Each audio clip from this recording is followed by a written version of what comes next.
हुए फिर से आप आई हैं वोट मांगने, क्या कहना चाहेंगे? मैं ये कहना चाहूँगी कि दोनों प्रत्याशियों का कार्यकाल बेदाग रहा है। जैसे समाजवादी पार्टी के बहुजन समाज पार्टी के विधायक हुआ करते थे, इनका आचरण और स्वभाव उसके विपरीत रहा है। और योगी जी की सरकार के समय पर यहाँ बहुत सारे काम हुए, अनुराग जी के संसदीय कार्यकाल में यहाँ बहुत काम हुए हैं और इसी कारण से इनको फिर से जीतना चाहिए। दीदी, भाजपा ने क्या समझा है कि बुंदेलखंड की सीट बिना उमा भारती के नहीं जीती जा सकती? नहीं, मुझे मेरा भाजपा ने 28 तारीख तक, हाँ ये बताना भूल गई, मेरा समय 8 से 28 20 दिन ले लिए। मैं बुंदेलखंड में सिर्फ 14 तारीख तक, उसके बाद में उधर हूँ पूर्वांचल और सब तरफ उधर हूँ, तो सब तरफ पूरे उत्तर प्रदेश में। प्रियंका गांधी ने कहा है कि उत्तर प्रदेश में राज नहीं है। मैं उनकी बात का जवाब देने लायक नहीं हूँ। प्रियंका कोई कमरा नेता नहीं, उनकी बातों का जवाब दूँ। दीदी, आपने कहा था कि अगर उत्तर प्रदेश में सरकार आती है तो 3 साल बुंदेलखंड का निर्माण तो 3 साल में भी कम हो जाएगा, लेकिन इसको सुलझाना पड़ेगा कि मध्य प्रदेश का हिस्सा अगर नहीं आ रहा है तो उत्तर प्रदेश का कितना और मध्य प्रदेश का कितना। आंदोलनकारियों ने मुझसे कहा कि दीदी आप ये करने से हमारा हौसला मस्त हो जाता है, इसलिए मैं यही बोल। लेकिन मैडम, मैंने कहा कि इसको सुलझा लो, फिर बनने में तो 3 साल नहीं 3 महीने भी नहीं लगे। लेकिन दीदी जो है दोनों जगह डबल इंजन की सरकार है, मध्य प्रदेश में भी और उत्तर प्रदेश में भी, तो केंद्र में भी। आंदोलनकारियों को ये भूमिका निभानी है ना, सबसे जाके बात करने को राजनीतिक व्यक्ति। दीदी, जो ड्रेस पे विवाद हो रहा है, क्या कहना चाहेंगे? कुछ नहीं, मैंने सारे पॉलिटिशियन से निवेदन किया कि मत बोलिए इस पे। मैं आपको भी आग्रह करूंगी, मतलब मीडिया के लोगों को, मत बोलिए, ये बहुत घिनौनी हल्की बातें हैं और इससे उत्तर प्रदेश की राजनीति को प्रभावित करने की चेष्टा हो रही है। आप इसको बिल्कुल बढ़ावा ही मत दीजिए। सीरियस बातें हैं, डेवलपमेंट की हैं, करप्शन की हैं, क्राइम की हैं, उसी पर फोकस रखिए। दीदी, आज ममता बनर्जी भी उनके साथ सपा के साथ वो क्या है कि बंगाल की बात अलग है, ये उत्तर प्रदेश है। मैं आपको बताऊं, यहाँ पे ना खेला होता है ना खरेड़ा होता है, यहाँ तो कुंभ का मेला होता है। वो कानून और फुर्ती का धंधा खुलेआम चला, भ्रष्टाचार और अपराध की ऐसी संगत हुई कि लोग त्राहिमाम कर उठे। और इसलिए 2 बातें हैं, पहली चीज हमारा विकास और दूसरी चीज उनके समय का विनाश। पहली चीज हमारे समय की सुरक्षा और दूसरी चीज उनके समय का डर। पहली चीज हमारे समय की विनम्रता और सरलता और दूसरी चीज उनके समय का जातिवाद, परिवारवाद और अहंकार। इसलिए दोनों बातें एक साथ में हैं और इसलिए उन सारी बातों का जब आप याद करोगे तो आज मैं इधर आओ मन्नू, मैं मन्नू के बारे में आपसे एक बात कहूंगी। अरे तुम सीधे खड़े रहो, खड़े रहो, सीधे ऐसे खड़े रहो। हाँ बस, मन्नू हमारे बच्चों जैसे सरल हैं। और एक दिन मैंने उनसे पूछा था कि मन्नू जा बताओ, क्या तुम विधायक भी बने हो, तुम मंत्री भी बने, तो तुम पे किसी देवता की कृपा होगी? तो उन्होंने बताया कि हाँ दीदी, मुझ पर भगवान अमरनाथ की कृपा है। बोले मैं एक बार अमरनाथ यात्रा में गया था, तो उन्होंने अपने साथ घटी घटना भी बताई जो मैं आपको यहाँ नहीं बता सकती हूँ, क्योंकि एक अलौकिक घटना उनके साथ हुई और तभी से उनका भाग्य पलट गया। क्योंकि मैंने भी कहा कि मन्नू, मैं तुमसे कितनी भी गुस्सा हो जाऊं, लेकिन अंत में तुमको ही मंत्री बनवाया मैंने, तो मुझे ये बता दो कि किसकी कृपा है। वो लोग हुई थी ना हमारी बात, तो इन्होंने मुझे पूरा प्रसंग बताया। आज भी आप देखो, जब मेरे को पूछा गया ललितपुर झांसी के उम्मीदवारों के बारे में, तो मैंने खुद कहा कि आप उम्मीदवार रिपीट कर दीजिए, मैं गारंटी लेती हूँ कि सब लोग जीत करके आएंगे। और रामरतन जी भी रिपीट हुए और मन्नू जी भी रिपीट हुए। अब मैं आपसे एक बात पूछूंगी, पूरे 5 साल मन्नू विधायक रहे हैं, क्या इनने किसी की दुकान पर कब्जा किया? क्या किसी के मकान पर कब्जा किया? क्या किसी के खेत पर कब्जा किया? क्या इन्होंने कोई अपहरण करवा के फरौती ली उसमें? क्या इनके परिवार के किसी नौजवान ने किसी की बहन बेटी को छेड़ा?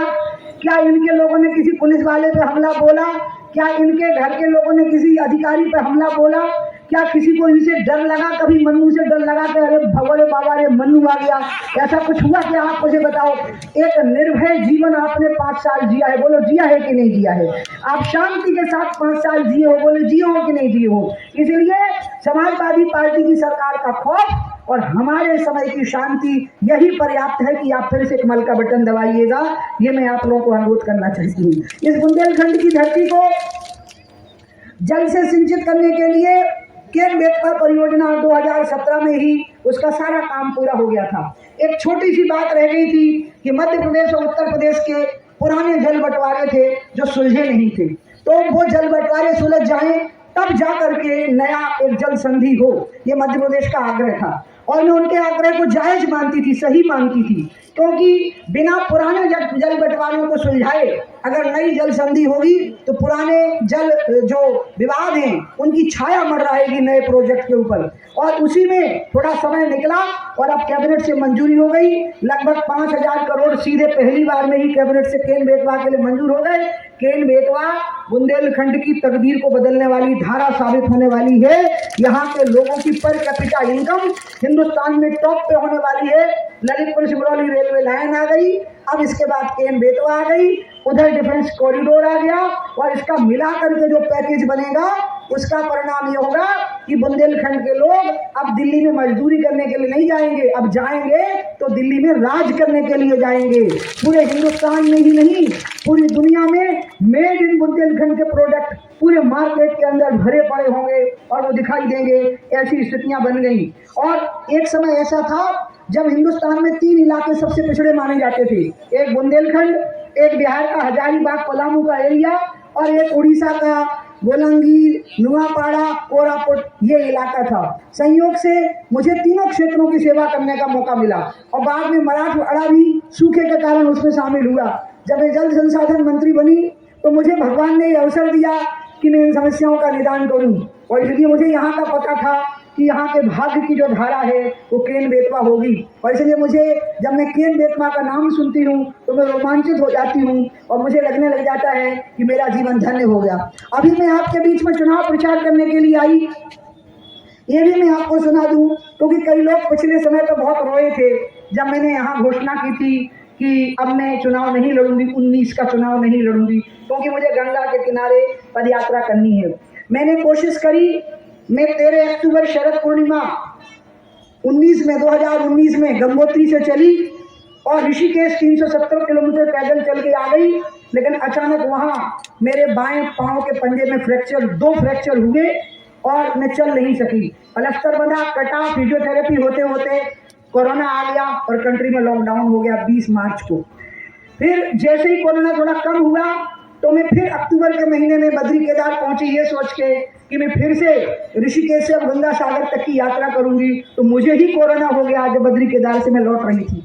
उससे उबरने में क्योंकि बहुत भयानक कोरोना था मेरा, तो मुझे उबरने में ही 2-3 महीने लगे। आपको याद होगा जब CBI का फैसला हुआ था कोर्ट में हमारा अयोध्या का, तो मैं फैसला सुनने भी नहीं जा सकी थी क्योंकि मैं ICU में थी, इसलिए कोर्ट ने मुझे छूट दे दी थी अनुपस्थिति की। और वो मेरा कोरोना ठीक हुआ तो कोरोना का दूसरा फेज आ गया, पिछले साल का फेज आ गया। तब मैंने ऋषिकेश के साधु संतों से प्रणाम करके पूछा कि जो चीज़ 8 महीने में मुझे पूरी करनी थी वो 2 साल में भी पूरी नहीं हो पाई, तो मेरे अंदर बहुत व्याकुलता आ गई है। भगवान पर मेरी आस्था तो विचलित नहीं हुई है लेकिन उद्विग्नता आ गई है, अब मैं क्या करूं? तब संतों ने मुझे कहा कि आप 2 चीजें करिए, अहंकार छोड़ दीजिए कि आपको ही गंगा का काम करना है और हठ छोड़ दीजिए कि आपको पैदल जाना है। हठ और अहंकार त्याग करके फिर से शरद पूर्णिमा को चलिए, नाव में बैठिए, कार में बैठिए, थोड़ा बहुत बन सके तो पैदल चलिए क्योंकि पाँव खराब हो चुका है आपका। और मकर संक्रांति को आप गंगा सागर पहुंच जाएंगी और जब तक आप नहीं पहुंचेंगी हम गंगा के किनारे आपके लिए दिए जलाएंगे। और फिर मैंने शरद पूर्णिमा को फिर से ऋषिकेश से शुरू किया। ओमिक्रॉन आया, जीका वायरस आया, कोरोना आया फिर से, लेकिन कलकत्ता में बस मुझे 2 दिन के लिए रोका गया 11 तारीख से और 13 जनवरी को मुझे कहा गया कि आप जाइए। और सरकार ने पूरी व्यवस्था करी बंगाल की और मुझे गंगा सागर पहुंचाया। और जब मैं गंगा सागर पहुंची तो मैं इतनी भाव विभोर हो गई क्योंकि आपको याद होगा मकर संक्रांति का 14 जनवरी का पुण्यकाल 12:30 से शुरू हुआ था, तो 4 से 6 के बीच में स्नान करना ऐसा हमारे मन में था। तो जब हमारे आगे शंख बजा, क्योंकि गंगा जी के आगे शंख बजता था, गंगा जी शंख से ही रिचार्ज होती हैं और मैं हाथ में गंगा जी का